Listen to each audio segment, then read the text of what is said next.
Monsignor Damiano, è una grande giornata, si festeggiano i 100 anni di una congregazione che in un secolo ha lasciato il segno a Licata, in Sicilia e nel mondo intero.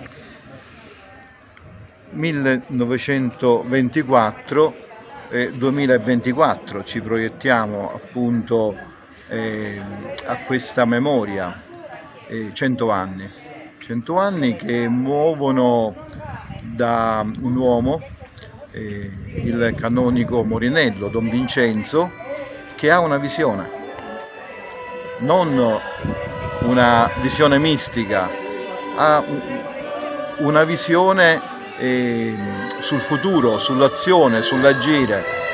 È un gruppo di donne che sono attratte da una scelta radicale per il Vangelo, mosse in qualche modo da quella frase finale che incontriamo nella parabola del buon samaritano: va e anche tu fa lo stesso.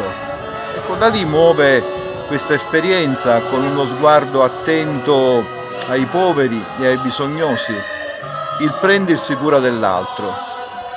Dopo 100 anni questo prendersi cura dell'altro è estremamente attuale, anzi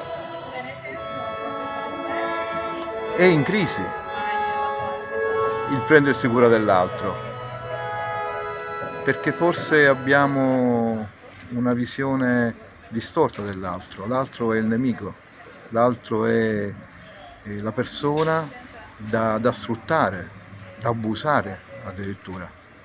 E quindi questo giubileo, questi 100 anni di perseveranza, di fioritura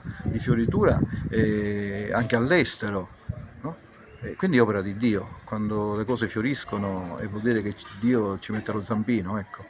Ecco, diventa anche un valore profetico la cura dell'altro oggi.